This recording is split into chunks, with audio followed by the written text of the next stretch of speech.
Welcome. Welcome to the It's Culture Podcast. My name is Mark, and we have an exciting video for you today. Exciting show. So if you could do me a favor, hit that like button, hit that share button, hit the subscribe button, and hit that notification bell for all updates. In today's topics, we have some more information about our favorite mayor in Dolton Township, Tiffany Henyard. And then we're going to talk about Trump's response to his conviction on the 34 counts in the hush money payments. And then some sad news coming out of Michigan that I want to discuss at the end to kind of unpack everything and kind of wrap this up. So let's get into it. This past week in Thornton Township, the city girl mayor of Dolton Township, yeah, you got that right. She sits in two seats. Tiffany Henyard canceled the initial town hall meeting that the city had scheduled to discuss their budget. She basically made the people wait for about an hour. All the residents, they were sitting in there waiting, and then she came downstairs and basically announced that they were not having the meeting and that it was being rescheduled to Friday. Well, it happened on Friday, and the people that were there, they definitely didn't like what they had going on. So we're gonna play this clip, and then we're gonna talk about it on the other side.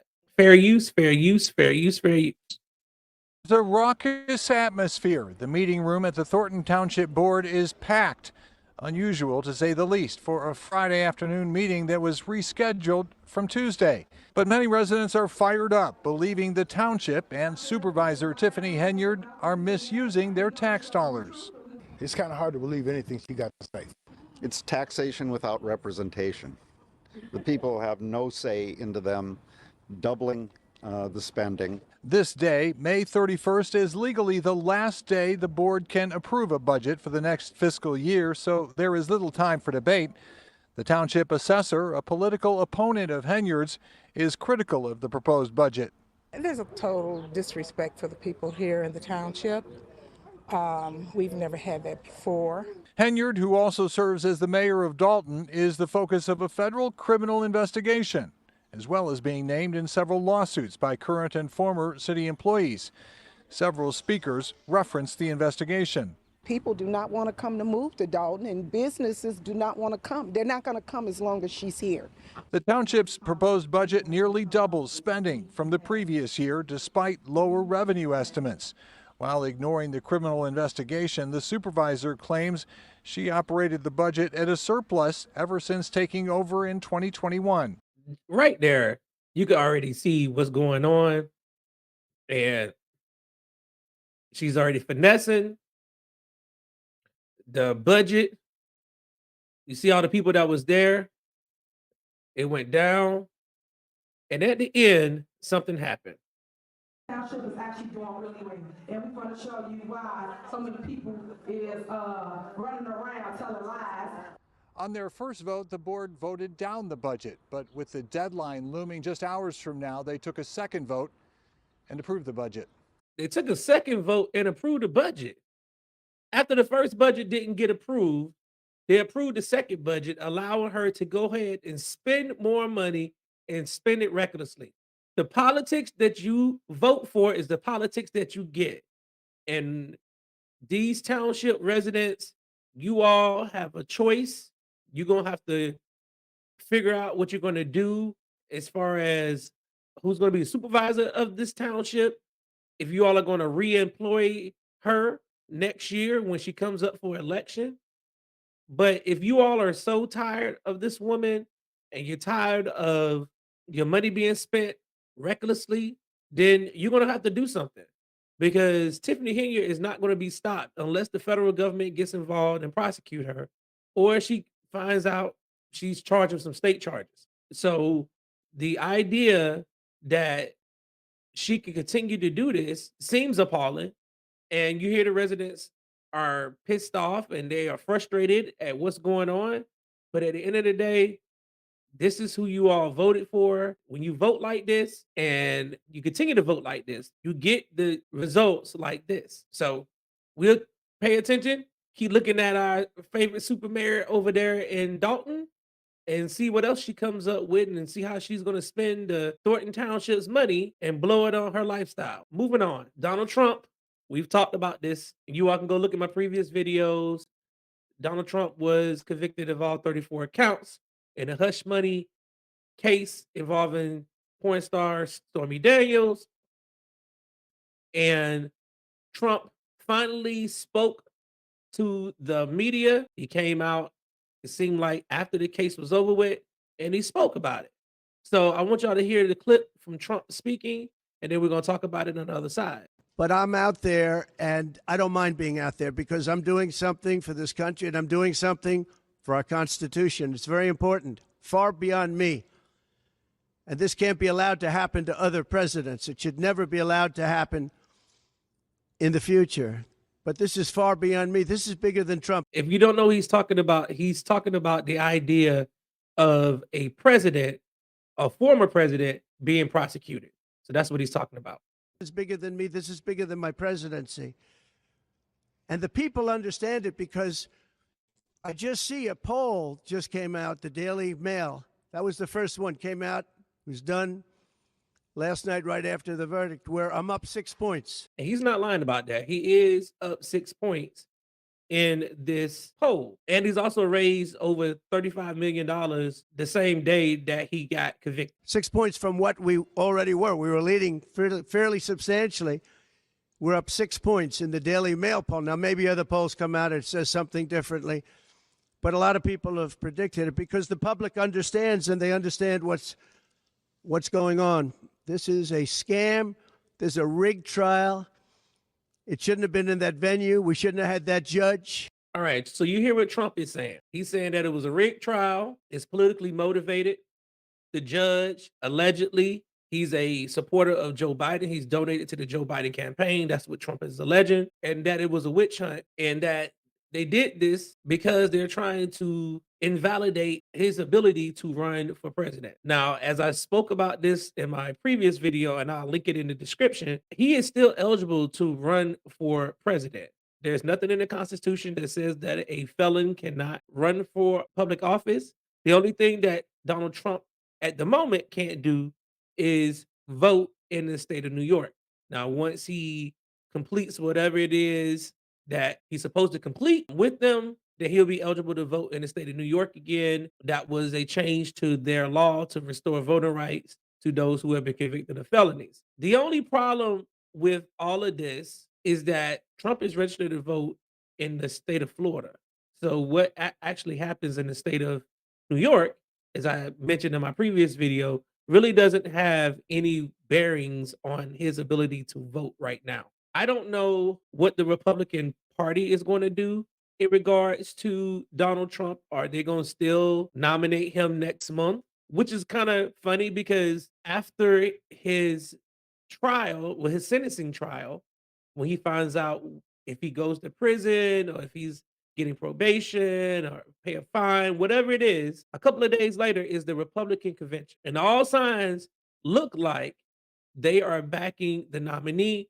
We've had other politicians in regards like Mitch McConnell, Susan Rice. They have all come out in support of Donald Trump, and they've all spoke out in regards to this case. Very, very interesting turn of events. We're going to continue to monitor this. It is election season, and I do want to start to incorporate some political talk into my podcast because in order to be an effective voter, you got to be an informed vote. I'm going to bring you all the content and my thoughts based on how I see things going. I'm not endorsing any candidate. If you come into my channel for that, sorry, I'm not going to endorse any candidate.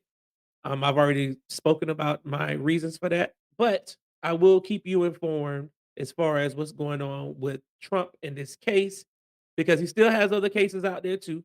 We know he has the case involving the classified documents. We know he has an election interference case in the city of Atlanta. He's not off the hook yet. Still more cases out there. We're going to continue to see what exactly Donald Trump says in regards to his candidacy for president and the subsequent cases that still linger that he has to deal with. The final topic tonight is a sad one. I don't even know how to preference how I'm about to say this, But I thought that we were done with the violence in regards to something happen to someone when they wear a certain outfit or shoes. That was things that was happening in the 90s when I was growing up.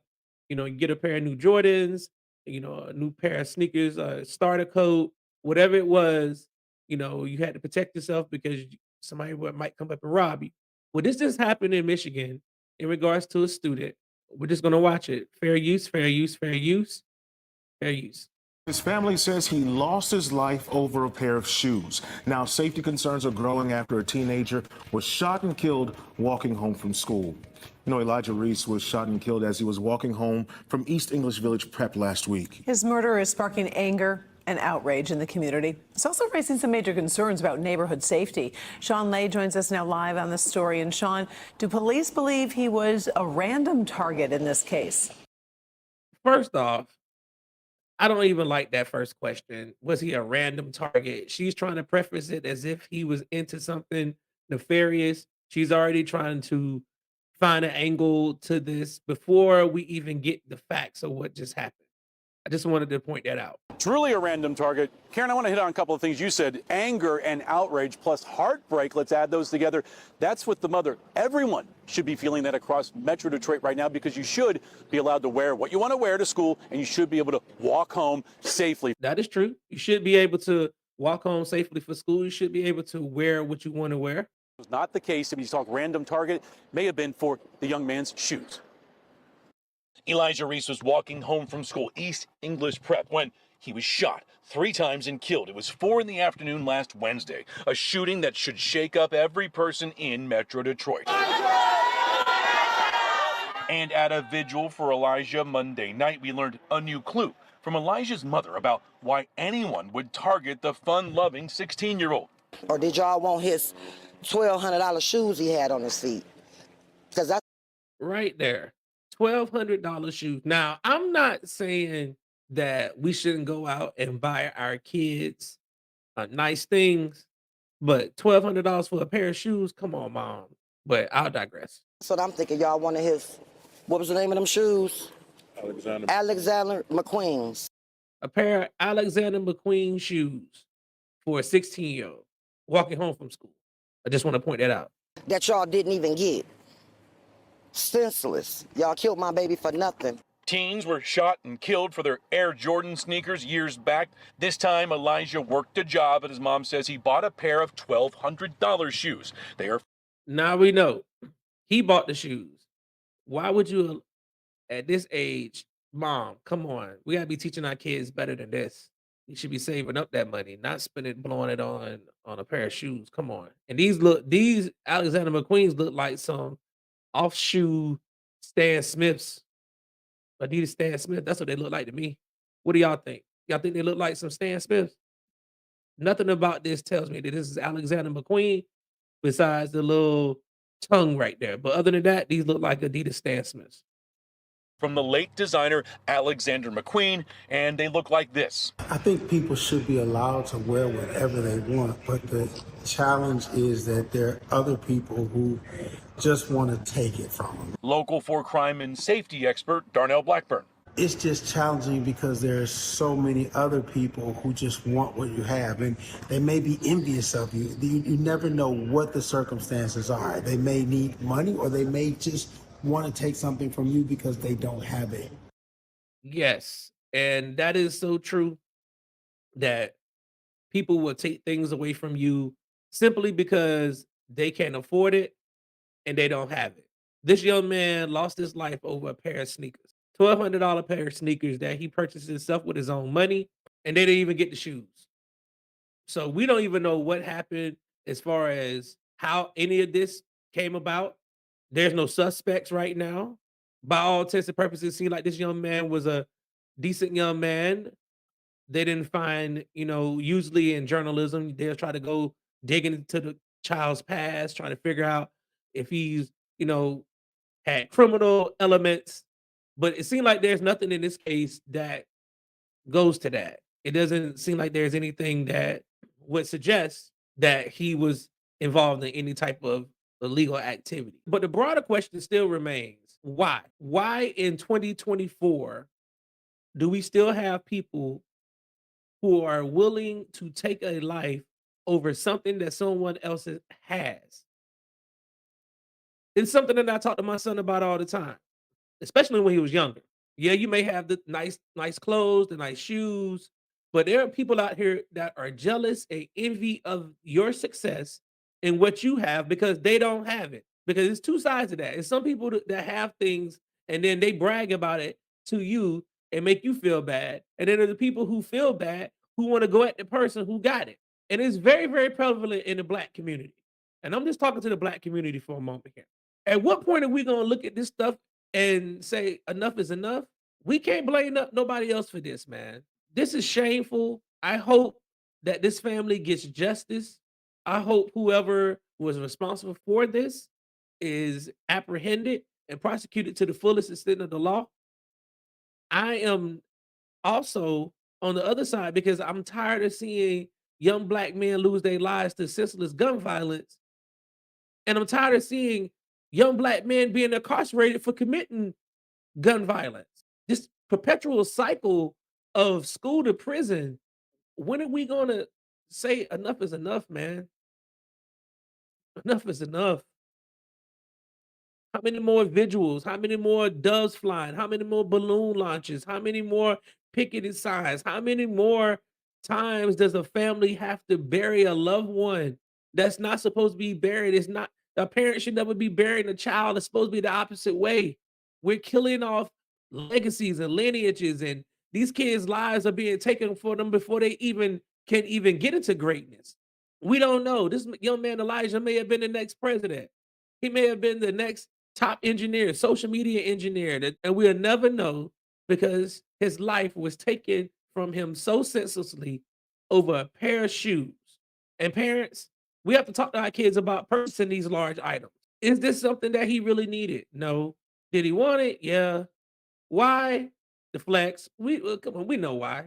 There's no reason why a 16-year-old be walking around with $1,200 shoes on unless he wants to be showcasing that he got money. And that also makes you a target. So when those things happen, as parents, we have to be very cognizant to let our kids know. Listen, you go out here and make these purchases like this. There's people out here that are looking to take the things that you're going to have, and it's sad because all he was doing was coming home from school, and another young black life has been taken. Just another day in Detroit. That's my time for tonight. Thank you all so much. Like I said earlier, hit that like button, hit that share button, hit that subscribe button. Continue to help me as I grow this channel. And I just want to salute the subscribers who have been subscribing to my channel lately. I really thank you all from the bottom of my heart. I'm very, very appreciative that my content is allowing people to engage and my content, you all find it interesting enough that y'all tune in and y'all continue to tune in and subscribe it. So thank you so much. Until next time, Coach Nation, let's keep it coaching.